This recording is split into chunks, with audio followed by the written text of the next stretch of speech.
Si Dieu nous bénit, si Dieu nous visite ce matin, il faut être réaliste. On réalise que Dieu est là. Hein, que Dieu est en train de nous faire du bien et de nous bénir. Le but de la bénédiction de Dieu, le but de la visitation de Dieu, c'est que nous appliquions nos cœurs à obéir à Dieu. Vous savez, il y a des gens qui se trompent même par des visitations. On sent la présence de Dieu. Mais de ressentir la présence de Dieu n'est pas réellement une confirmation qu'on est dans la volonté de Dieu. Ce qui est une confirmation que nous sommes dans la volonté de Dieu, c'est que nous faisons ce qui lui est agréable. Parce qu'il se peut que nous rentrions dans le culte et nous ressentions la présence de Dieu. Mais le fait de ressentir la présence de Dieu ne doit pas nous tromper. Dieu nous visite dans un but. Amen. Il nous montre son amour, il nous montre sa grâce, il nous montre qu'il nous aime. Amen.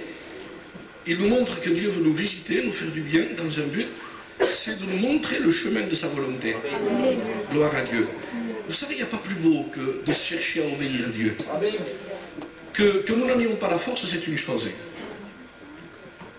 Mais que nous en ayons le désir, ça n'est une autre. Et ce que Dieu veut ce matin, justement, c'est que voir la vérité, la sincérité, que nous voulons appliquer nos cœurs à lui obéir. Nous avons parlé hier de la crucifixion de notre Seigneur, et quand on parle de la crucifixion, eh bien on se dit, Seigneur, c'est pas une vie qu'il faudrait que je te donne, mais 100 vies, 1000 vies. Amen. Gloire à Dieu. Ce n'est pas une petite séparation avec le mal qu'il faudrait que j'ai, mais c'est une séparation à 1000% avec le mal. On réalise cela par l'amour de Dieu. Et que veut Dieu ce matin? Eh bien, tout simplement, que nous soyons vrais. Amen. Amen. Amen. Amen. Que nous n'excusions pas le péché. Oui, Jésus. Ni la désobéissance, Gloire à Dieu. ni la légèreté. Ce que Dieu veut, c'est que nous condamnions tout ce qui est mal, tout ce qui est dans les ténèbres, tout ce qui se fait dans le secret, tout ce qui n'est pas droit, tout ce qui n'est pas pur. C'est ça que le Seigneur veut. Vous qui aimez l'Éternel, dit la Bible, haïssez le mal. Si vous l'aimez, haïssez le mal. Amen. Amen. Dans l'Épître aux Hébreux, en parlant de Jésus-Christ, il est dit, tu as aimé la justice et tu as haï l'iniquité. Gloire à Dieu. C'est pour cela que ton Dieu t'a oint d'une huile de joie. Amen. Pourquoi l'huile descend? L'huile de joie, l'huile du Saint-Esprit. Mais qui j'ai le Saint-Esprit? Malheureusement, c'est toi qui l'as. Normalement, il faut que ce soit le Saint-Esprit qui nous est à nous. Amen. C'est ça le problème. J'ai le Saint-Esprit, parce que de temps en temps, on parle un peu en langue. C'est pas ça. Le Saint-Esprit, mais c'est pas ça. C'est une manifestation de l'Esprit. Mais le Saint-Esprit, c'est autre chose. C'est tu as aimé la justice. Tu as haï l'iniquité. Et ton Dieu t'a oint d'une huile de joie. Ça, c'est la joie. Amen. Je ne peux être joyeux. Je le dis en vérité ce matin devant la présence du Seigneur. Je ne peux être joyeux que si je me sens dans la volonté de Dieu. Si je ne me sens pas dans la volonté de Dieu, je peux avoir tout ce que je veux. Je peux avoir un peu d'argent. Je peux voir mes enfants bien. Je peux avoir que tout va bien. Je peux voir que tout autour de moi tourne comme il faut. Eh bien, le cœur est triste. On sent une tristesse. Comment être dans la joie en sachant qu'on n'obéit pas à Dieu? Comment être dans la joie en sachant que le mal, on ne le voit plus mal? C'est pas possible. Quelqu'un qui a compris que l'agneau pascal, que nous en avons parlé hier justement, que Christ, notre Pâque, a été immolé. Il a donné sa vie pour nous. Amen.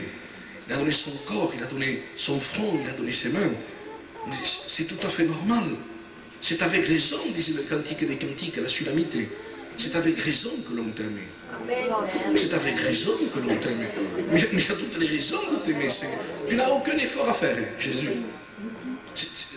C'est pas la peine. Normalement, vous savez, je disais l'autre jour, le commandement, c'est un commandement qui aimeras l'Éternel ton Dieu, ne devrait pas être un commandement. Ça n'a rien à voir. Normalement, il ne faudrait pas que ce soit un commandement d'aimer Dieu. Alors, c'est naturel, il faudrait que ce soit naturel. Celui qui est né de Dieu s'attache aux choses de Dieu, il aime Dieu. Amen. Celui qui n'aime pas, il est dans les ténèbres, pas de problème. C'est clair, la Bible est claire. Il y a deux chemins, le chemin étroit, le chemin large et spacieux. Et hier, nous avons vu le chemin que le Seigneur a conduit son peuple à le sortir de ce pays d'Égypte.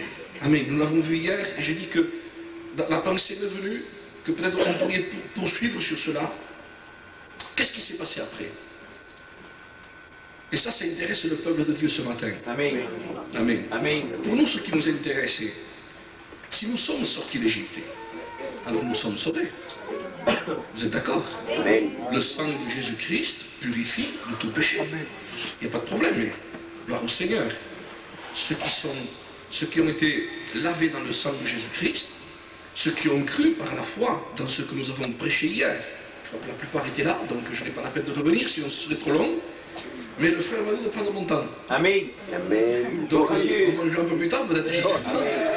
Mais il est important que nous puissions nous appliquer à chercher la volonté de Dieu. Hein? Donc Jésus nous a sauvés. Gloire à Dieu. Maintenant, c'est le départ de l'Égypte. Israël part d'Égypte. Et Israël part avec donc le salut. Amen. Et il part aussi avec l'or de l'Égypte.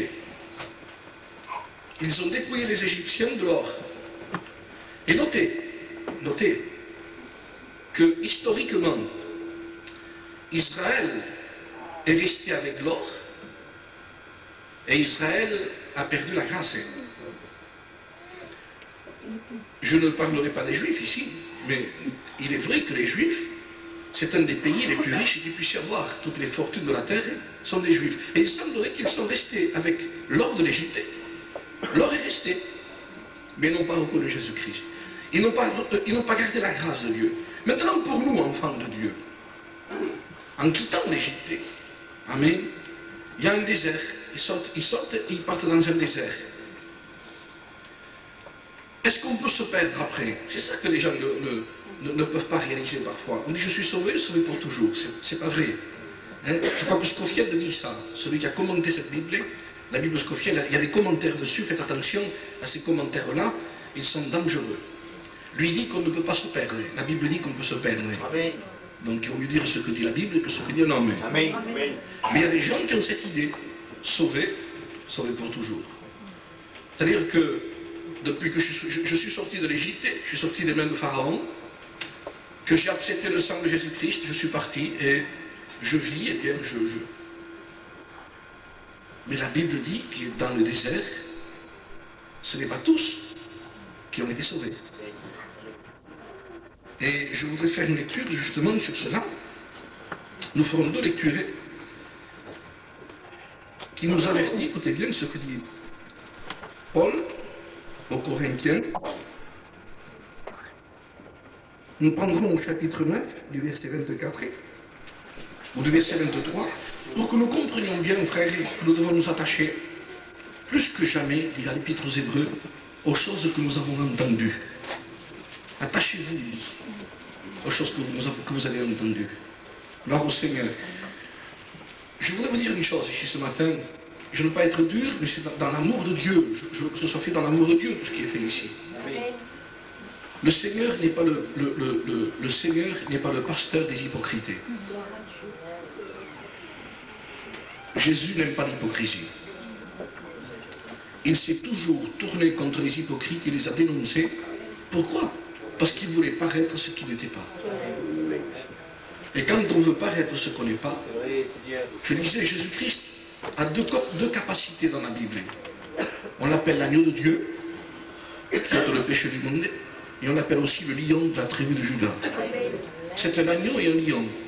Un agneau pour ceux qui sont sincères, la douceur de l'agneau, amen, pour ceux qui sont vrais, qui reconnaissent ce qu'ils sont, qui ne plaisent pas toujours à Dieu, et que encore il y a peut-être certaines choses. Montre-moi, Seigneur, montre-moi. Voilà la volonté de celui qui aime Dieu. Montre-moi, Seigneur, je vais être agréable à toi.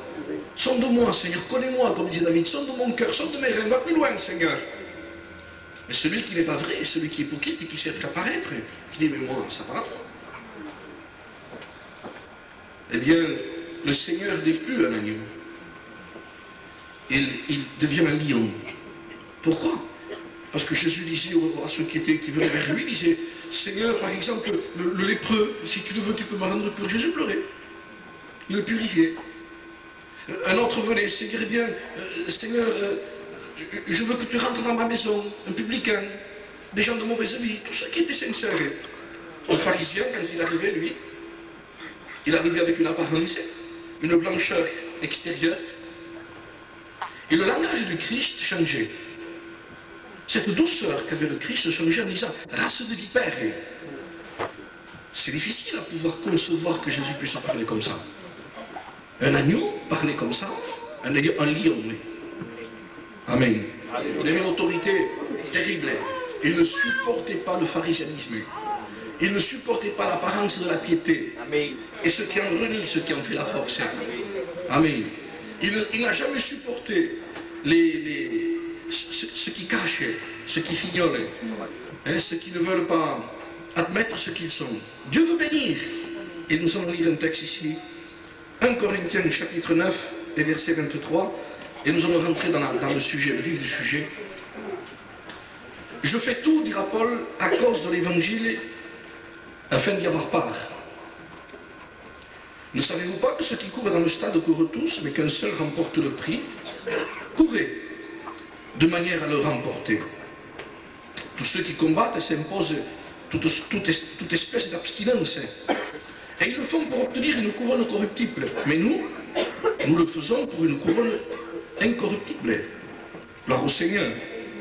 Moi donc, je cours, non pas comme à l'aventure, je frappe, non pas comme battant l'air, mais je traite durement mon corps, et je le tiens assujetti, amen, de peur d'être moi-même désapprouvé, après avoir prêché aux autres. Gloire au Seigneur.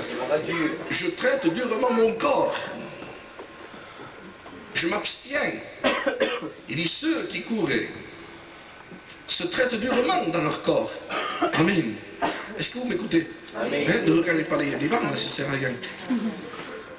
Ça n'existe pas. Ce qui est important, c'est de savoir combien il y en a certains qui disent peut-être, oh, c'est pas la peine d'en faire, vous savez. Écoutez ce que dit Paul par rapport à ça. Paul dit, je traite durement mon corps.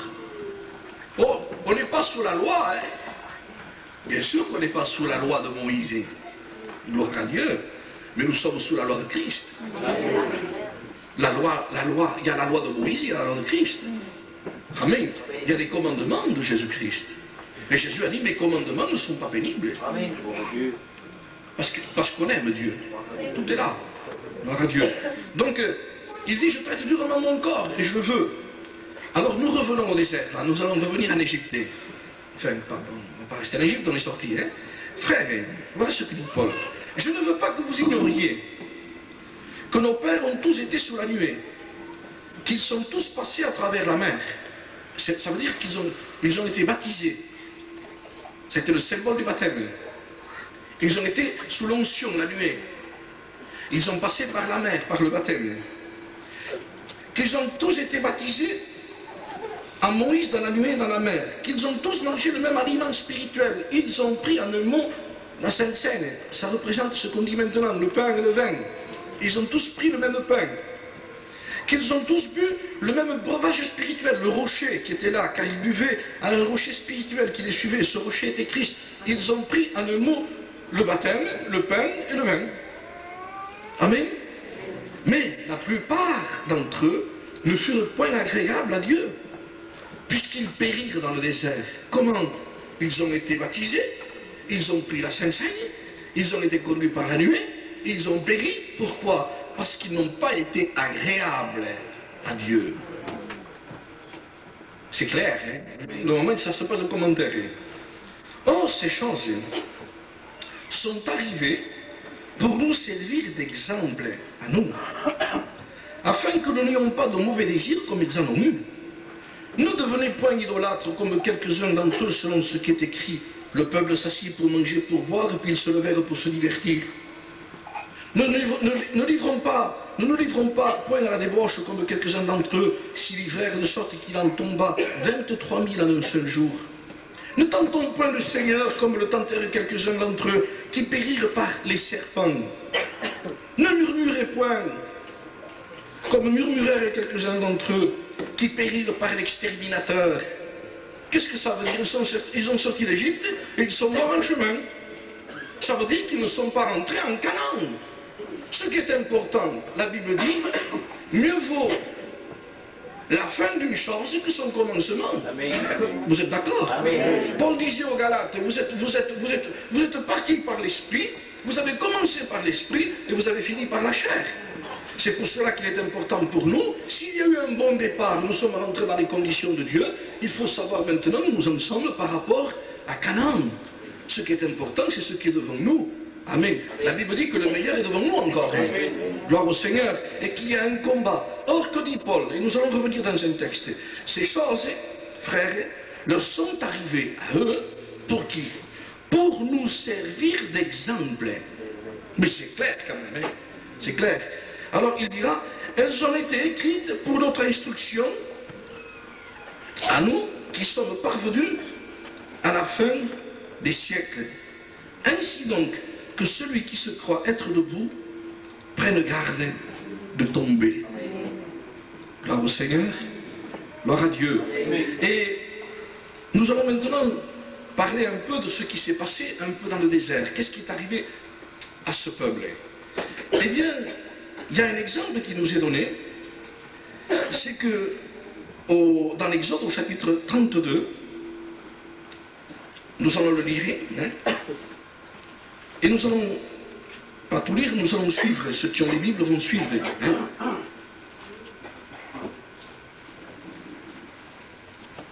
Vous savez que Moïse est monté en haut de la montagne, hein, et que Moïse est resté pendant 40 jours en haut de la montagne. Et un texte dit que une nuée a dérobé Moïse aux yeux du peuple. C'est-à-dire, il est parti dans la montagne, il ne l'a plus vu. Et si vous prenez les actes des apôtres, vous retrouverez la même signification. Lorsque Jésus-Christ a fini ses 40 jours sur la terre, une nuée l'a saisi, il l'a enlevé, et ils n'ont plus vu. Mais les anges sont venus pour les rassurer. Ils ont dit, pourquoi vous attardez-vous à regarder au ciel? De la même manière qu'il est parti, il reviendra. Gloire à Dieu. Gloire à Dieu. Amen. Il reviendra. Mais c'est ça le but de l'Église. Amen. Le but de l'Église, c'est attendre Jésus. Amen. Gloire à Dieu. La Bible dit que celui qui l'attend se purifie comme lui-même est pur. Il ne veut rien dans son cœur. Il attend Jésus. Alors, il n'y a rien qui lui intéresse si ce n'est que la venue de Jésus. Il n'a qu'un seul désir, c'est de voir Jésus. Vous savez que nous sommes symbolisés comme étant une fiancée pour le bien-aimé. Jésus, par le Saint-Esprit, a envoyé le Saint-Esprit sur la terre pour se préparer une église. Gloire à Dieu. Et il s'est préparé donc une église qui est sortie d'Égypte. Amen. Qui a été purifiée par son sang. Et maintenant, il se la prépare. C'est-à-dire qu'il est en train de terminer ce qu'il a commencé. Et c'est écrit dans la Bible. C'est lui qui le rendra parfait. Pour ceux qui le veulent, bien entendu. Qu'est-ce que le Seigneur est en train de faire par son esprit? Il est en train de se préparer l'Église. Il la sanctifie, il la purifie, il la conduit. Amen. Il la sépare, il la reprend, il l'exhorte, il la châtie. Dans un seul but, c'est pour préparer cette Église au retour glorieux de Jésus-Christ. Parce que là, après, ensuite, il va y avoir en haut les noces de l'agneau. Nous ne sommes que fiancés. Mais quand il y a une fiancée, je vais en venir là, quand il y a une fiancée qui doivent se marier, deux fiancés, si c'est vrai qu'ils s'aiment, ils veulent se voir tous les jours. Si c'est vrai qu'ils s'aiment, ils n'aiment que leur contact. Si c'est vrai qu'ils s'aiment, il leur tarde d'être mariés. C'est vrai ou pas? Si c'est pas comme ça, écoutez bien. Si on voit que la fille, par exemple, n'aime pas, il vient de fiancer, il s'en va autre part, elle va manger autre part. Une fois, ça peut arriver. Deux fois. Mais après, les parents de la fiancée se font du souci. Ils disent, mais on le bon ou on le passe? Il nous fait peur cette petite. Quand il y a son fiancé, elle s'en va. Alors on se questionne. Pourquoi? Parce qu'elle n'aime pas le contact de son fiancé. Elle n'aime pas ce que son fiancé aime. Elle ne s'intéresse pas à lui. Alors automatiquement, on se fait du souci, et normalement, on a des doutes. Généralement, on est comme ça. On dit, mais ça calme bon train. On a peur. On a peur pourquoi? Par rapport à ce qu'elle fait. Mais mes amis, l'Église est symbolisée exactement pareil. Quand quelqu'un n'aime pas le contact de Dieu, n'aime pas le contact de Jésus, quand quelqu'un n'aime pas le contact des réunions, quand quelqu'un fuit les réunions, mais c'est flagrant ça. Jésus se fait des soucis, le père se fait des soucis pour son fils, il dit mais avec qui je veux le marier? Oui, amen.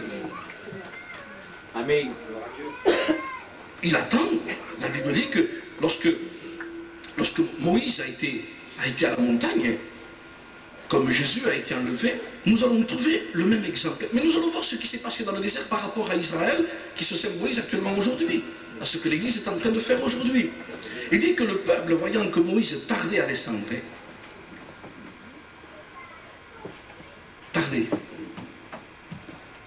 il tardait à descendre.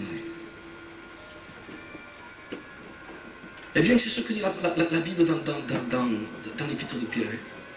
Les gens disaient, depuis que Jésus disait qu'il doit venir, où est la promesse de son événement? Depuis qu'on le dit, le temps passe, et il semblerait, eh bien, que l'Église actuellement est en train de diminuer dans l'amour, je ne dis pas tous, mais certains cœurs ont refroidi dans l'amour, parce qu'ils n'attendent plus Jésus. Ils n'ont plus le désir de le voir. Avant, nous n'avions qu'un désir, c'était de le voir, qu'il vienne. Hein? Viens, Seigneur Jésus. Nous t'attendons, Seigneur. Un désir de le voir. Et là, le temps est passé. Le peuple voyant que Moïse tardait à descendre de la montagne, s'assembla autour d'Aaron et lui dit, allons, et fais-nous mon Dieu, qui marche devant nous.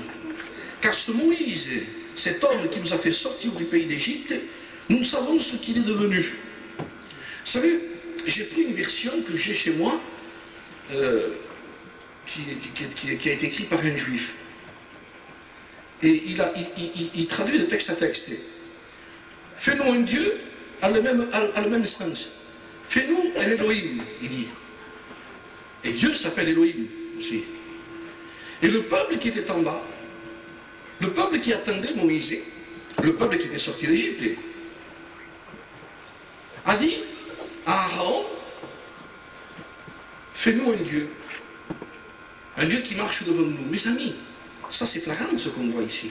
Ils se sont fait un Dieu, un veau, en or. Mais parce que le Seigneur tarde à venir, il y a certains chrétiens qui se sont fait un Dieu. Ils se sont fait un Dieu à leur image.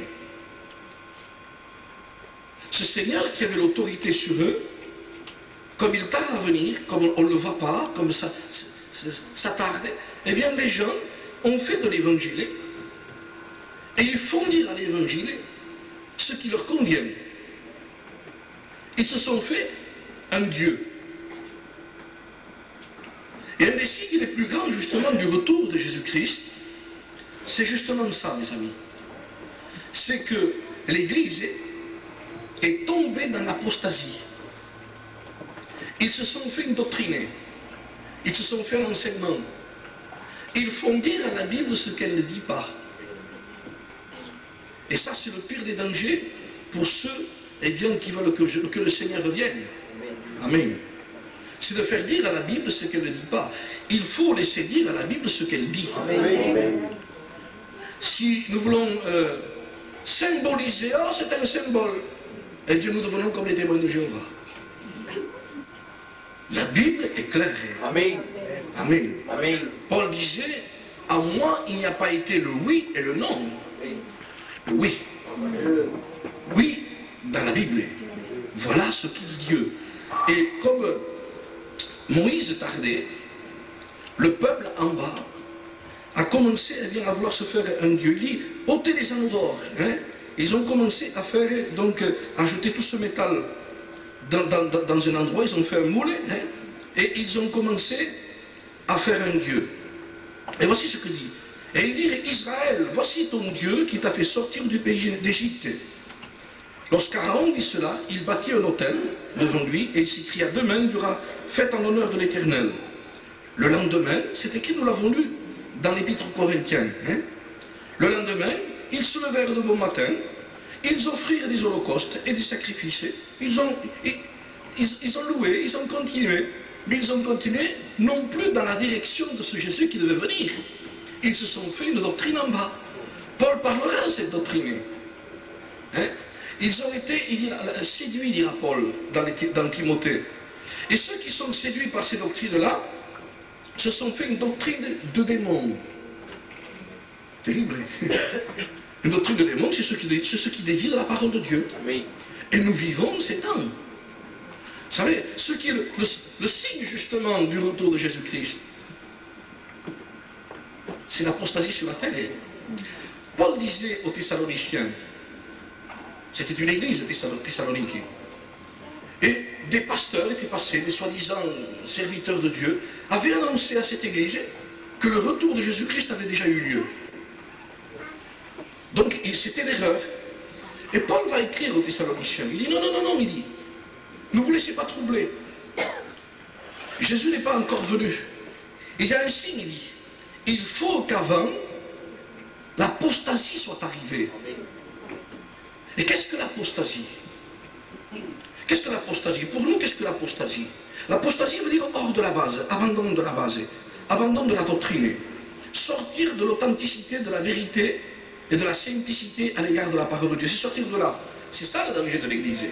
L'Église doit veiller sur ça, mes amis, à garder la parole de Dieu. Amen. Ce qui a réjoui Jésus-Christ, écoutez la prière de Jésus, nous allons revenir sur cela. Il dit, Père, ils ont gardé ta parole. Il n'a pas dit, Père, ils m'aiment. Il aurait pu dire ça. Père, ils font que me prier. Il sait que ça existe, ça. Que ce serait la pire des erreurs. Jésus n'a jamais fait une erreur dans ses prières et dans ce qu'il faisait. Et il dit, Père, ils ont gardé ta parole. Et il y en a qui n'aiment plus Jésus que la parole. C'est comme ça. Bien, ça, c'est l'apostasie. Ça, c'est l'apostasie. On ne peut pas aimer Jésus-Christ si nous n'aimons pas sa volonté. Il a dit d'abord lui-même, si quelqu'un m'aime, il garde mes commandements. Sinon, il ne peut pas m'aimer, c'est pas possible. Comment dire je t'aime, Seigneur, je ne t'obéis pas. C'est la preuve que je n'aime pas Jésus-Christ, c'est que je ne lui obéis pas. Alors, Paul va rappeler aux Thessaloniciens, attention, il dit, il faut d'abord que l'apostasie vienne. Et l'apostasie n'est pas simplement les sectes qu'on voit. L'apostasie, je cite des noms parce que nous sommes entre nous ici, sinon je ne le ferai pas, n'est pas simplement l'Église catholique, n'est pas simplement les témoins de Jéhovah, n'est pas simplement certaines sectes qu'on va apparaître aujourd'hui. L'apostasie, c'est sortir de l'autorité de la parole de Dieu. On peut être un apostat tout en étant dans vie et lumière. Je suis dans vie et lumière, mais je suis d'abord un chrétien. Amen. Gloire au Seigneur. Qu'est-ce qu'un enfant de Dieu? Ce n'est pas d'appartenir à un titre particulier, c'est d'aimer Dieu. Amen. Amen. Un jour, les disciples ont dit, Seigneur, nous arrêtons cet homme là-bas. Pourquoi vous l'arrêtez? Parce qu'il chasse les démons en ton nom, il fait des miracles, mais il ne nous suit pas. Comment il dit, pourquoi vous l'arrêtez? Pourtant, lui pouvait dire, Jésus, puisqu'il ne nous suit pas, arrêtez-le. Il était sur la terre. Il ne nous suit pas, arrêtez-le. Il dit, non, n'arrêtez pas, il dit.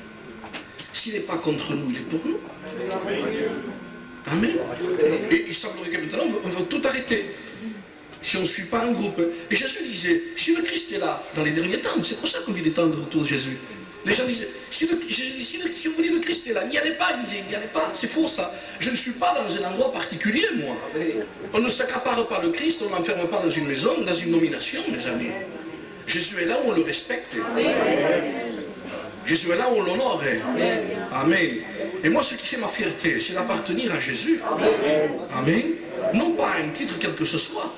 Et qu'est-ce que l'apostasie? C'est tout simplement perdre les vérités de la parole de Dieu. Alors, qu'est-ce qui est en train d'arriver? Qu'est-ce qui est arrivé en bas? Pendant que Moïse était en haut, qu'est-ce qui est arrivé en bas? Eh bien, en bas, vous allez voir ce qui est arrivé. C'est ce qui est en train d'arriver actuellement partout, autour de nous. On se demande maintenant qui a raison. On dit, on va dans un endroit. Il y a des enseignants qui vous disent, mais ça tu peux le faire, hein. C'est pas mal. Vous allez dans un autre endroit, et on dit, non, ça il ne faut pas le faire. Hein. Alors, les gens veulent savoir, est-ce qu'on peut faire ça? On peut faire... Mais mes amis, vous avez la parole de Dieu. Je dis souvent aux chrétiens, mais lisez la Bible. Ne marchez pas selon les conseils d'hommes. Amen. Alors, il y a certains endroits où on permet, où on tolère certaines choses. Il y aurait certaines églises, vous savez ce que j'ai entendu dire? N'allez pas dans certains endroits parce que c'est trop difficile avec eux. Si vous avez vu ça, vous? J'ai jamais entendu une telle bêtise. Alors dans certains endroits, on tolère certaines choses alors. Le péché serait toléré. Ça, c'est l'apostasie. Et ce qui est arrivé, c'est que pendant que Moïse était en haut, il dit que le lendemain, ils se levèrent de bon matin, ils offrirent des holocaustes, des sacrifices, d'actions de grâce. Ils priaient encore, et quel toupet, ils priaient encore. Mais le peuple s'assied pour manger, pour boire, c'était la fête. On est sauvés, mangeons, buvons. Vous savez, ça arrive ça aussi. Pas la peine de jeûner, c'est pas la peine de prier. C'est pas la peine toutes ces choses. On est sorti d'Égypte. Comprenez, on est sorti d'Égypte, c'est pas la peine. Vous savez, Élie le prophète, il dit à Akab, toi Akab, roi d'Israël, va manger. Akab partit pour aller manger, et lui resta dans la prière. Lui a prié, le réveil a éclaté. Qu'est-ce que ça veut dire le réveil? La pluie dans la bénédiction. Il n'avait pas plu pendant 3 ans et demi. Lui, il restait là en priant. Et Akab est allé manger, lui, l'apostat. Ça ne veut pas dire que parce qu'on mange ou mange pas, on n'est pas chrétien. Mais ce que je veux dire, qu'il y a certaines doctrines qu'on entend actuellement qui sont bizarres. Qu'est-ce qui arrive sur la terre? C'est qu'il dit que les gens s'assirent pour manger, pour boire, ils se levèrent pour se divertir. C'est-à-dire, ils ont tout mélangé. On peut être un chrétien tout en se divertissant. Ils trouvent leur plaisir hors de Dieu. Hein? Ils ne trouvent plus leur plaisir en Dieu. Ils ne sont pas satisfaits. Vous comprenez? Comment est-ce possible qu'un chrétien cherche le plaisir autre part que Dieu? N'est-ce pas un signe de l'apostasie comme Israël, ça? Qu'il y en a certains sur la terre qui sont en train de se lever pour se divertir, pour s'amuser, pour chercher le plaisir autre part que dans les réunions, pour chercher le plaisir autre part que dans les contacts avec Dieu. Vous savez, les rencontres qui actuellement peuvent devenir des rencontres pour se voir. Mais il n'y a pas ce but de rencontre de spiritualité. La rencontre entre frères, il dit, quand vous êtes ensemble, il dit, si vous avez sujet d'ouvrir la bouche, que ce soit pour chanter un cantique, pour vous exhorter, pour prier, pour parler de Jésus. Mais vous avez vu, quand les chrétiens se rencontrent maintenant, dans certains endroits, je n'accuse personne ici, attention, je prêche la parole de Dieu. Amen. C'est à nous de faire attention dans les choses qui sont en train d'arriver, dans l'apostasie qui est en train d'arriver sur la terre. Vous avez vu les rencontres maintenant qu'il y a entre chrétiens? On parle d'une chose, on parle de matériel, on parle des ventes, on parle de ceci, on parle de cela. Mais mes amis, ça c'est le symbole. Tu vas dans ce mariage là-bas? Oui, on va se regarder là-bas. Ils se levèrent pour se divertir. Se divertir. Ils se levèrent pour se divertir, dit la parole de Dieu. Est-ce le temps de se divertir? Est-ce le temps de faire ces choses-là, mes amis? Est-ce le temps d'appliquer nos cœurs à chercher autre chose que la volonté de Dieu? Amen. Est-ce le temps de nous éloigner du contact des frères et des sœurs qui peuvent nous reprendre? Amen. Qui peuvent nous aider? Si quelqu'un n'aime pas la communion fraternelle, mes amis, mais il va s'isoler. Si quelqu'un n'aime pas le contact des frères, il va s'éteindre. Vous savez, je me souviens de cette histoire d'un frère. C'est un homme qui avait décidé de ne plus aller à l'église. Il ne se sentait pas bien dans l'église. Il dit, moi, je vais prier chez moi. Il y en a comme ça. Il y en a. Ils font partie de ceux qui sont là. Et il a dit dans son cas, il dit, moi, je reste chez moi. Je peux être un chrétien chez moi. Sans les frères, sans l'église, sans le pasteur. Et il restait chez lui. Et un jour, le pasteur est venu le voir. Il est rentré dans la maison. Et justement, ce chrétien était assis au bord de la cheminée, il y avait un feu là. Et le pasteur s'assoit à côté de lui. Il n'a pas dit un mot, le pasteur. Et il regardait le feu. Et le pasteur s'est levé, après le fer, là, vous savez, qui sert pour la braise, là. Il a pris une braise et il l'a mis de côté, comme ça. Il s'est assis. Et le chrétien regardait, et le pasteur aussi. Alors il y avait le feu, là. Et la braise, petit à petit. Et le chrétien l'a regardé. Le pasteur s'est relevé, a repris la braise, il l'a remis dans le feu. Alors il s'est bien pleuré. Il a dit, ça y est, j'ai compris. Si je reste seul, je vais m'éteindre. Mais si je suis avec des frères, ça prendra toujours.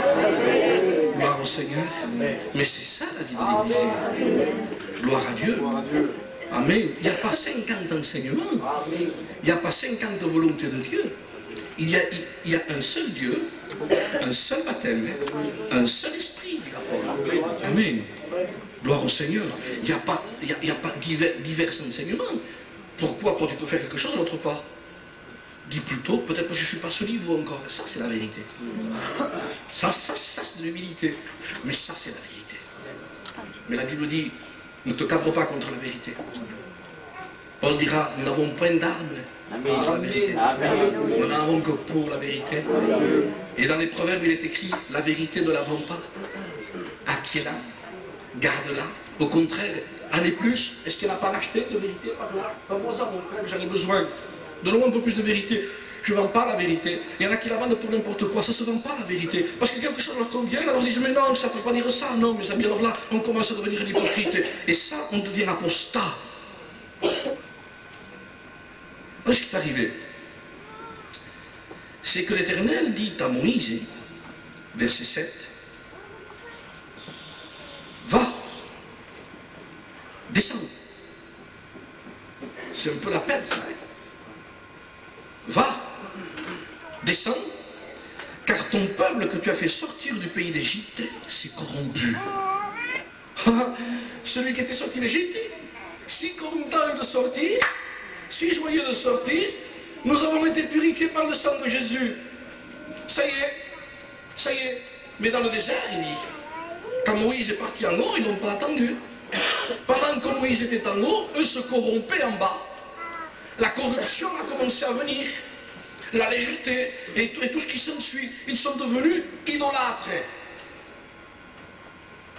Vous allez dire, mais j'ai pas d'idole, moi je ne me prosterne pas. Vous savez, on accuse souvent, en disant aux gens, si on entre chez quelqu'un qui commence à venir aux réunions, tu sais, si on voit par exemple une idole, avec fierté on l'a dit, tu sais, il ne faut pas le voir ça, hein.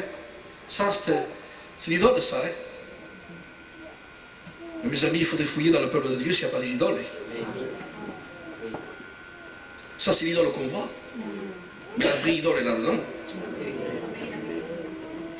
Le peuple devient idolâtre par rapport au cœur. La Bible dit que la cupidité est idolâtrie. Vous savez ce que c'est être cupide? Aimer l'argent. Et quand on aime l'argent, on devient cupide. Et quand on est cupide, on devient idolâtre. Et la Bible dit que les idolâtres et les cupides n'hériteront pas le royaume des cieux. Mon Dieu est Dieu. Amen. Gloire à Dieu. Alors c'est là où il faut faire très attention, frère. C'est que d'abord, il faut que Dieu soit notre Dieu. Gloire au Seigneur. Je disais, qu'est-ce qu'il est idolâtrie? C'est parfois l'image d'un billet. Sur un billet, il y a une image. Il y a quelqu'un, est-ce que vous avez vu? Je crois que c'est un Pascal, non? On dit ça. On peut être idolâtre de Pascal. Il y a une image. Et les gens adorent cette image-là. Parce que dessus, il y a Pascal. Et ils aiment Pascal. Si ça aurait été un autre billet plus bas, de 50 francs, il n'aime pas tant que lui. C'est vrai ou pas? Je parle au peuple de Dieu, frère, on ne s'accuse pas ici. Hein. On est en train de vouloir voir les vérités pour ne pas se laisser prendre dans cet engrenage. Et le Seigneur vient bientôt, je suis sorti d'Égypte, je ne vais pas rester en bas quand même. Moi, je crois pour être sauvé. Moi, je veux persévérer pour arriver au bout. Ah mais, il faut persévérer, frère. Paul a rappelé, je tiens mon corps. Pourquoi mon corps? Parce que mon corps voudrait faire autre chose. Il dit, la chair est déjà contraire à ceux de l'esprit. Si on obéit la chair, il dit, nous allons manifester son fruit. Le fruit de la chair, c'est évident, il dit. Les fruits de la chair sont évidents. Ça se voit, il dit. L'impureté, la cupidité, l'idolâtrie, la méchanceté, l'orgueil, les querelles. oh là là. Mais il dit le fruit de l'esprit aussi se voit. L'amour, la paix, la joie, c'est évident ces choses-là. Gloire au Seigneur. Alors Dieu dit à Moïse, Moïse descend, car ton peuple que tu as fait sortir du pays d'Égypte s'est corrompu. Ils se sont promptement écartés de la voie que je l'avais prescrite. Descends. Et Paul dira aux Thessaloniciens, il faut que d'abord l'apostasie soit arrivée pour que Jésus descende. Amen. Parce que la Bible dit beaucoup d'appelés, mais peu d'élus. Alors quand Moïse est descendu, ça a été, bien sûr, ça a été terrible. Hein? Nous allons le lire ici. Hein? Moïse est descendu, versets 17 et 18. Il dit que Josué a entendu la voix du peuple qui poussait des cris et dit à Moïse, il y a cri de guerre dans le camp. Notez que Josué était dans la vraie attente de Moïse. Il n'était pas avec le peuple. Il attendait lui. Amen. Et il dit, il y a un cri de guerre dans le camp. Mais Moïse savait. Moïse répondit, ce n'est ni un cri de vainqueur, ni un cri de vaincu. Ce que j'entends, c'est la voix des gens qui chantaient. C'est terrible ça. Ils ne gémissaient pas, ils ne pleuraient pas, ils se sentaient bien, ils chantaient. Eux chantaient. Et Dieu n'était pas d'accord. Et il dit, ce n'est ni le cri d'un vainqueur, ni le cri d'un vaincu.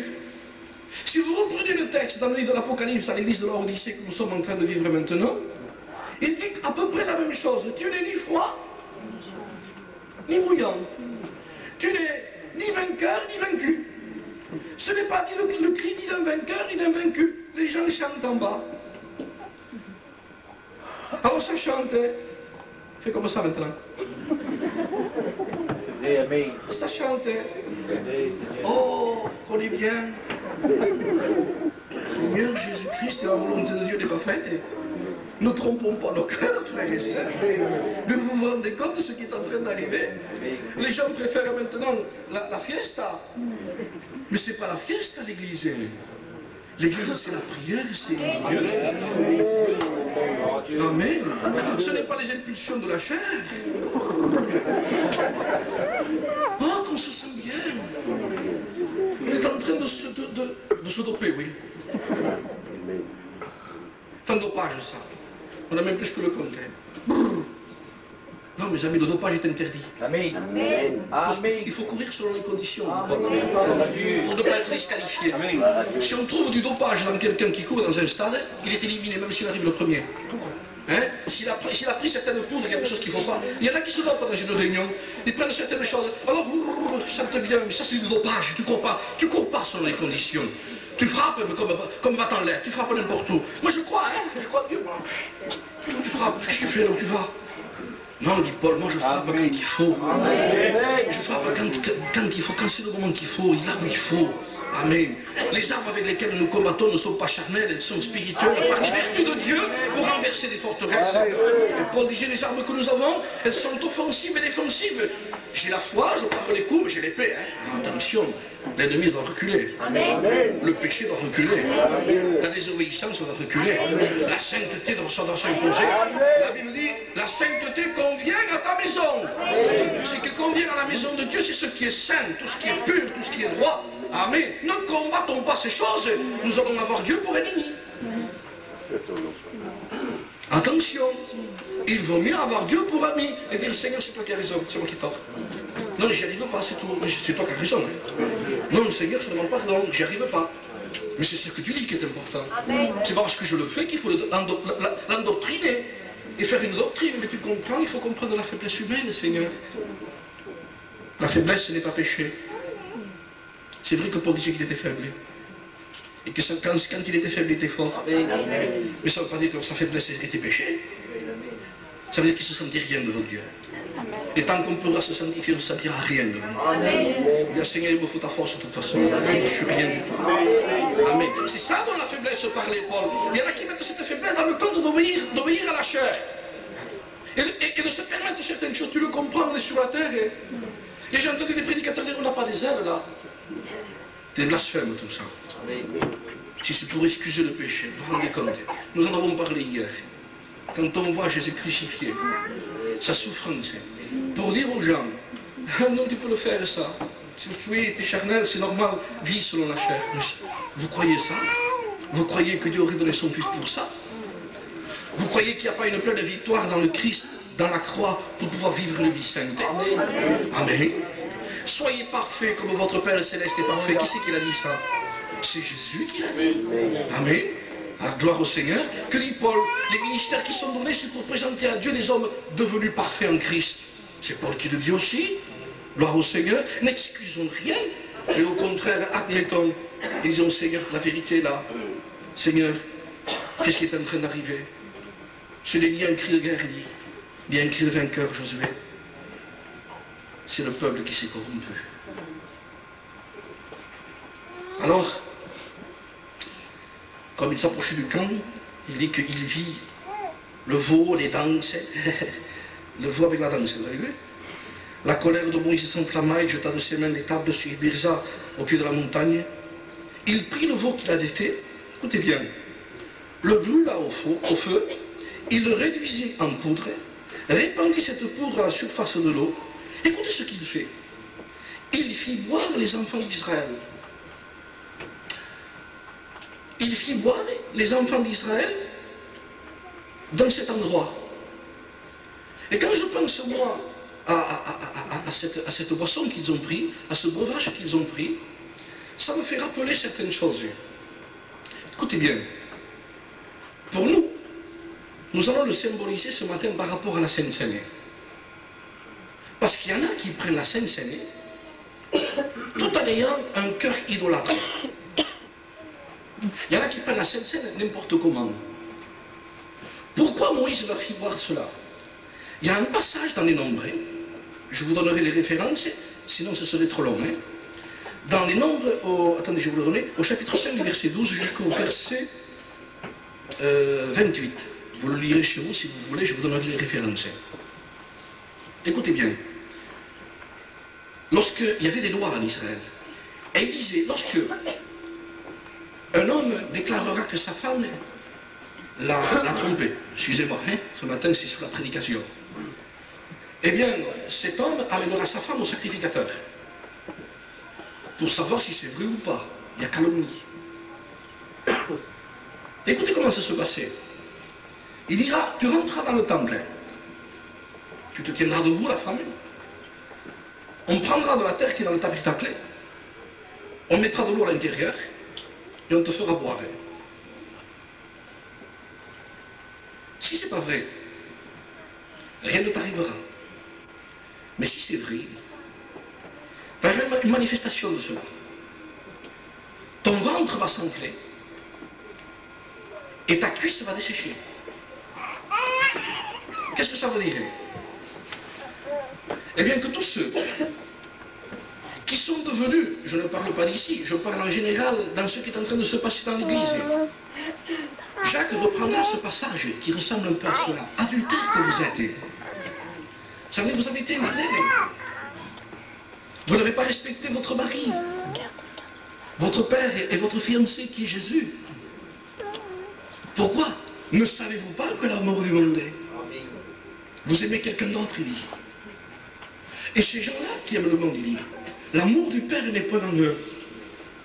Et alors ça en revient à ce que dit Paul, ils prennent la Sainte Seine. Il dit attention, Paul, il dit, à la façon que vous la prenez, la Sainte Seine. Car il y en a certains qui sont tombés malades, d'autres infirmes, et il y en a qui sont morts. C'est vrai qu'on peut spiritualiser tout ça, on peut rester dans le spirituel, mais c'est dans le physique aussi. On peut tomber malade, et on peut mourir. Ananias et Saphira sont morts. Parce qu'ils ont menti au Saint-Esprit. Ils ont menti à ce que Dieu disait. Maintenant, quel est le symbole de cela? Vous noterez que ce que la loi de Moïse disait, ça revient dans le peuple de chez nous. Ces choses ont été écrites pour nous servir d'exemple. Quand quelqu'un prend la Sainte Seine n'importe comment, qu'est-ce qui se produit à cette femme qui prenait ce liquide, là, ce breuvage, et qui avait été adultère, que c'était vrai? Son ventre enflé, ça veut dire qu'elle ne produisait plus. Elle ne pouvait plus enfanter. Et vous noterez que quelqu'un qui ne marche pas bien avec Dieu, qui prend la Sainte Seine n'importe comment, elle ne produit pas. Elle n'a pas de fruits. Elle n'amène personne à l'évangile. Et secondement, sa cuisse va se dessécher. Qu'est-ce que ça veut dire? Elle va boiter. Elle ne marchera pas droit. Pourquoi? Parce qu'elle a pris le breuvage sans se juger. Elle a dit que c'était normal tout ça. Il fallait de l'équilibre. Mais vous les voyez ces gens-là, de toute façon ça se voit. Hein. Qu'est-ce qu'on dit d'un chrétien? Il marche mal avec Dieu lui, hein. Sans le juger, mais on dit, il ne marche pas bien celui-là. Hein. Il boite. C'est ce qui arrive à ceux qui prennent les commandements de Dieu à la légère et qui disent, bah, hein, depuis que nos pères sont morts, tout demeure comme avant. On se fait un Dieu, on se fait une doctrine. Mais on se rend compte, mes amis, que les mauvais témoignages qui sont donnés produisent beaucoup de tort. On fait du mal à l'œuvre de Dieu. Et ce qui arrive, c'est justement ce que nous voyons. Les gens qui ne produisent plus. Ils sont dans l'église, la Bible dit, ils sont morts de foi déracinés. Ils ne portent plus de fruits. La Bible dit, qu'est-ce qui porte des fruits? Heureux l'homme qui est planté là, près des courants d'eau. Amen. Heureux l'homme qui ne marche pas selon le conseil des méchants. C'est le psaume 1, qui ne s'arrête pas sur la voie des pécheurs, qui ne s'assied pas en compagnie des moqueurs, mais qui trouve son plaisir dans la voie de l'éternel. Il la médite jour et nuit. C'est son plaisir à lui. Ses compagnies, ce sont les enfants de Dieu. Vous savez, il y a un proverbe qui dit chez nous, baise mon concours de mesqueto. C'est pas vrai ça? Mais on le dit bien ça. Va avec quelqu'un de plus que toi, moins que toi, n'y va pas. On le faisait pour le charnel, ça. Mais comme une plus forte raison pour le spirituel. Cherchons quelqu'un, sans lui dire, tu me dis plus que moi, mais je vais avec lui. Il va donner lui. Pas avec quelqu'un de moi. Oui, si on peut apporter quelque chose d'accord, mais dans notre cœur, on cherche la compagnie qui peut nous édifier, nous fortifier.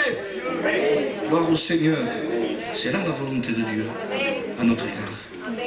Gloire au Seigneur, heureux l'homme qui ne marche pas selon le conseil des méchants, qui ne s'arrête pas sur la voie des pécheurs, qui ne s'assied pas en compagnie des moqueurs, mais qui trouve son plaisir dans la loi de l'Éternel, qui la médite jour et nuit. Il est comme l'arbre planté près des courants d'eau. Ses racines sont dans l'eau. Amen. Oh, il ne bouge pas, il est là. Mais l'arbre, le feuillage ne se flétrit pas. Il est verdoyant. Il a communion avec Dieu. Il est planté en Dieu. Il ne bouge pas, il ne s'agite pas. Il est comme Marie, le pied du Seigneur. Amen. Et là, il porte son fruit. Il dit, il n'en est pas ici pour le méchant. Il n'est pas ici pour le méchant. Le méchant, il dit, il est comme la paille. Le chrétien, c'est un arbre, le méchant de la paille. On peut chanter comme un arbre, mais être une paille. Et qu'est-ce qu'il dit le texte? Eh bien, le méchant, il est comme la paille que le vent dissipe. Pourquoi? Parce que quand il y a un coup de vent, mes amis, celui qui est un arbre planté près des courants d'eau, il fait ça là, et il revient à sa place. Il se plie, mais il revient à sa place. Mais la paille, vous avez vu ce que fait la paille? La Bible dit que le méchant ne résiste pas dans l'assemblée des justes. Ni le pécheur. On ne tiendra pas, frères et sœurs. Vous comprenez? Qu'est-ce que le plus important? Le départ a été bien. Nous avons compris l'évangile. Le Seigneur nous a sortis d'Égypte, mais dans le désert. Ce qui est important, c'est d'arriver à Canaan. Paul dira, nous sommes sauvés à l'espérance, frère. On n'y est pas encore. Amen. Amen. Il faut y arriver encore. Amen. Moi, je cours, il disait. J'ai peur, moi-même, d'être disqualifié. Paul avait peur. Moi, je tremblerai alors. Amen. Parce qu'on fait le chant. Je dis, Seigneur, Paul avait peur. Qu'est-ce que c'est moi alors? Amen. Gloire au Seigneur. Et je termine pour ne pas vous fatiguer. Amen. C'est le verset 26 et 29. Moïse descend, jette les tables de la loi. Maintenant, Moïse dit, en se plaçant à la porte du camp, il dit, à moi ceux qui sont pour l'Éternel. À moi ceux qui sont pour Dieu. Qui doit être pour Dieu ce matin? À moi ceux qui sont pour l'Éternel. Et tous les enfants de l'Église s'assemblèrent auprès de lui, car nous voulons être tous sauvés, frères et sœurs, pas de problème. Amen. À moi ceux qui sont pour Dieu. Si je fais l'appel, qui va être pour Dieu? Qui lève sa main? Il n'y en a pas qui lève la main, là? Allez, plus haut, plus haut.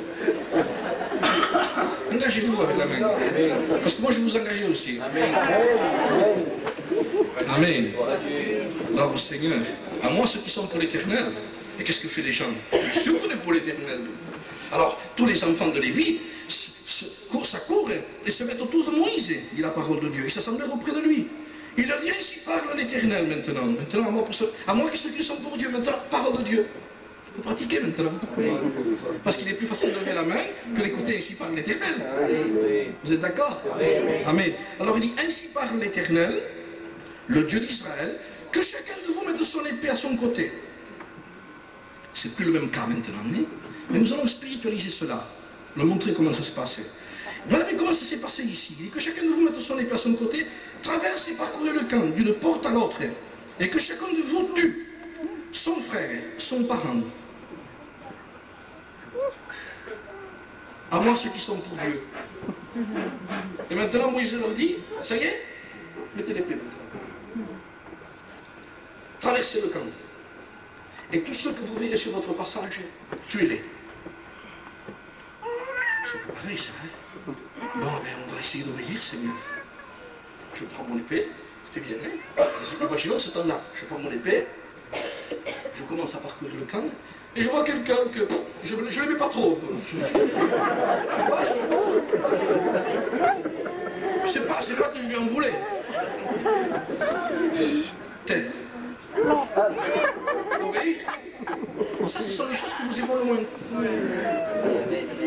Il faut abandonner la cigarette, j'aime pas fumer. Je la laisse, Seigneur. Continue. Et là après, un petit cousin éloigné. Bon, c'est des choses qu'on aime un peu, mais elles n'ont pas tellement d'importance. On peut faire un effort. Hein? On les enlèvera, tuons-le aussi celui-là. Mais c'est ce qui s'est passé. Mais après, il dit, tue vos frères. Maintenant, mon frère arrive. Mon frère à moi dans ma chair. Ça veut dire quelque chose que j'aime. Là, l'épée. Je la regarde. Et pourtant, je dis, à moi ceux qui sont pour l'éternel. Mais quand il faut sortir l'épée pour tuer ceux qu'on aime. D'accord?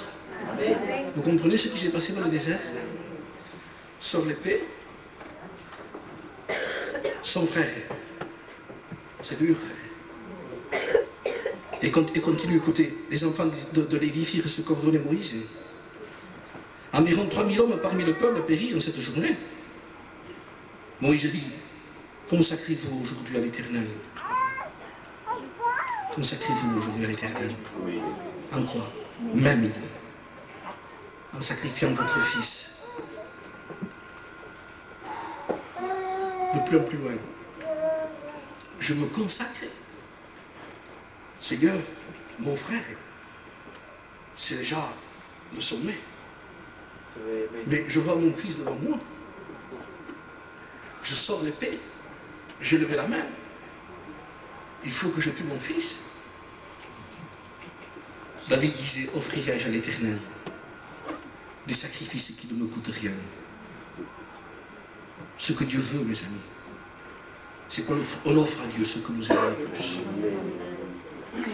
Ça me coûte ça. Je ne peux pas lui parler, il m'en a fait trop. Il m'en a fait tellement. Écoute, moi comme je suis un chrétien, lui chez moi chez moi et lui chez lui. Et on vit un évangile comme ça. Ah non, mes amis. Je n'ai pas eu le temps d'en parler ici. Mais le jour où je pourrai venir, je vous parlerai du vrai pardon. Ah non, mes amis. Ça ne marche pas, ça. Ça, c'est les païens, ça. Sors l'épée. Ça représente quelque chose qui te coûte. Ça représente ton fils. Tue-le, ça. Vas-y te réconcilier. Va le trouver. C'est toi qui écoutes l'évangile. Hein? Mais on cherche des excuses, ne t'excuse pas. Je lève la main. À moi, ceux qui sont pour l'Éternel, venez, il dit maintenant, écoutez la parole de l'Éternel, écoutez-la. Sacrifiez, il dit. Amen. Passez au fil de l'épée tout l'interdit. Passez au fil de l'épée tout ce que vous aimez qui est contraire à la volonté de Dieu. Dites-lui à Dieu qu'il vous aide. Si vous n'avez pas le courage, demandez à Dieu La Bible dit que Jésus-Christ, c'est avec larmes et cris qu'il a prié dans le jardin de Gethsémani. C'est écrit dans l'Épître aux Hébreux. Vous savez pourquoi il pleurait et il criait à Dieu? Il n'y a que l'Épître aux Hébreux qui nous révèle ce qui s'est passé à Gethsémani. Nous, on sait un peu. Mais c'est avec des grands cris et des pleurs qu'il a invoqué celui qui pouvait l'exaucer et le préserver de la mort. Vous savez pourquoi il priait? Vous savez pourquoi il criait? Il pleurait, Jésus. Vous savez pourquoi? Parce qu'il voulait faire la volonté de Dieu. Parce qu'il disait, Père, je ne veux pas mourir ici, moi. Il faut aller à la croix. Il priait et il pleurait pour aller à la croix. Parce qu'il faut que je sois crucifié, moi, il faut que je me mette les plombs aux mains, il faut que je sois sur la croix, il faut que je fasse la volonté de mon Père, et est-ce qu'on prie comme ça? La Bible dit, vous n'avez pas souffert jusqu'au sang contre le péché, hein? Parfois même pas une sueur. On dit, ah, j'ai demandé à Dieu, est-ce que tu as sué, est-ce que tu as prié? Est-ce que des grumeaux de sang ont coulé? Pas jusqu'à là. Mais au moins, soyons vrais, frère. Amen.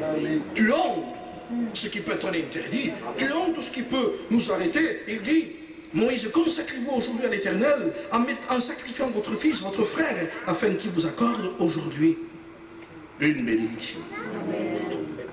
Gloire au Seigneur. La vraie bénédiction, frères et sœurs, c'est l'obéissance. Gloire à Dieu. Ne tombons pas dans l'apostasie, ne tombons pas dans l'idolâtrie, ne tombons pas dans une secte. Qu'est-ce qu'une secte? Celui qui n'obéit pas. Ça, c'est la vraie secte. Le manque d'obéissance, endoctriner n'importe quoi, faire une doctrine du péché, ça c'est une secte. C'est diabolique, c'est pernicieux. La vérité est là, frère. Nous avons quitté l'Égypte par le sang de Jésus-Christ. Gloire au Seigneur. Quand est-ce qu'il est efficace, le sang de Jésus-Christ? Et je termine par là. L'Épître de Jean dira, frère, si nous sommes en communion avec lui, amen, si nous marchons à sa lumière, dans l'obéissance, le sang de Jésus-Christ nous purifie de tout péché. Qu'est-ce que ça veut dire? Je suis dans la lumière, dans l'obéissance. Je cherche à obéir, je cherche la lumière, je vis dans la lumière. Alors le sang de Jésus-Christ est continuellement sur ma vie. Amen. Vous n'avez pas besoin de vous préserver. Hein? S'il y a une manifestation dans l'église, ils disent, oui, que le sang de Jésus-Christ me garde, me purifie. Tu n'as pas besoin, mon frère, ça c'est de la superstition. Si tu obéis, tu n'as pas besoin de te faire du souci. Celui qui a les commandements dans son cœur de Dieu, qui les pratique, il n'a pas peur. Il a de l'assurance devant Dieu. Et si nous avons de l'assurance devant Dieu, je peux vous assurer que nous avons de l'assurance devant un démon. Parce que c'est ça qui est important, c'est d'avoir de l'assurance devant Dieu. On n'aura pas peur d'un démon, parce que le plus grand c'est Dieu.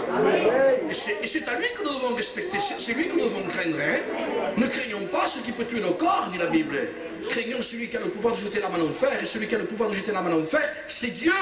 Le diable n'a aucun pouvoir de se jeter en enfer lui aussi. Nous devons respecter Dieu. D'autant plus, frère, qu'il nous a sortis d'Égypte pour pouvoir le servir. On prie le Seigneur. Merci Seigneur. Nous sommes là pour t'adorer, Père. Nous sommes là pour t'offrir la vraie adoration. Le sacrifice d'un cœur qui t'honore et qui t'adore. Une église qui est à l'attente de ton retour. Une église qui ne veut pas périr dans le désert. Seigneur, et tu as dit, comme Paul disait, ces choses ont été écrites afin que vous n'ayez pas de mauvais désirs, comme ils en ont eu. Seigneur, garde-nous. Nous voulons prendre les bons exemples. Seigneur, et veiller à ce que les mauvais exemples ne se vivent pas en nous. Garde-nous, Seigneur. Père, ce que tu veux d'un peuple, c'est qu'il soit vrai. Voilà, Seigneur. Voilà, mon Dieu.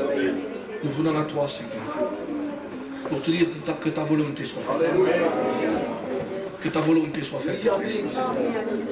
Qu'elle soit faite sur la terre comme elle est faite dans le ciel. Mon Dieu, c'est la perfection de ta volonté. Seigneur, aide-nous. Seigneur, je peux dire ce matin, je suis incapable, Seigneur. Mais je veux, Père. Au prix de la prière, au prix du jeûne, au prix de la méditation, au prix de chercher la communion des frères plus que jamais. Même si cela ne me plaisait pas tellement, mais au prix de tout ce que je voudrais, Seigneur, de tout ce que je n'aimais pas peut-être avant, au prix de tout, Seigneur, Je veux t'aimer, je veux me consacrer. Bénis ton peuple ce matin. Notre Père, Seigneur, quoi de plus beau qu'un cœur qui pleure pour accomplir ta volonté. Seigneur, quoi de plus beau pour quelqu'un qui se fait du souci parce qu'il veut te plaire. Mon Dieu, comment tu n'adorais pas ces gens-là? Tu es aussi méchant que vous l'êtes. Vous savez donner de bonnes choses à vos enfants. À combien plus forte raison, votre Père vous donnera-t-il son esprit? Alléluia! Oui, Seigneur, nous sommes là parce que nous voulons accomplir ta volonté. Seigneur, si le monde te blasphème, si le monde te renie, au moins tu puisses trouver une église qui t'aime, Seigneur. Tu as dit que le péché s'est trouvé dans Juda, le péché s'est trouvé dans Israël. Seigneur, ce qui se faisait en Israël et en Juda n'était même pas fait parmi les nations. Seigneur, garde-nous de cela. Mon Dieu, tu as voulu un peuple qui t'appartienne, un peuple purifié, zélé pour de bonnes œuvres, un peuple qui est la lumière du monde, le sel de la terre, Seigneur. Un peuple qui sent qu'il a cru, un peuple qui combat le bon combat de la foi, Seigneur. Garde-nous, Seigneur. Garde-nous, Père. Combattons, frère, ce matin. Combattons le vrai combat de la foi. Gloire au Seigneur. Combattons ce vrai combat. Paul disait, j'ai combattu le bon combat, frère. J'ai achevé ma course. Désormais, la couronne de justice m'est réservée. Parce que je me suis battu. Amen. Je me suis battu pour quelque chose de vrai, de droit, de pur. Amen. Maintenant, la couronne de justice m'est réservée. Non seulement à moi, dira Paul, mais même aux autres qui ont aimé l'œuvre de Dieu. Gloire au Seigneur. Persévérons ce matin. Nous sommes sortis d'Égypte. Le Seigneur nous conduira, dit la Bible. Il nous guidera, il aura les yeux sur nous.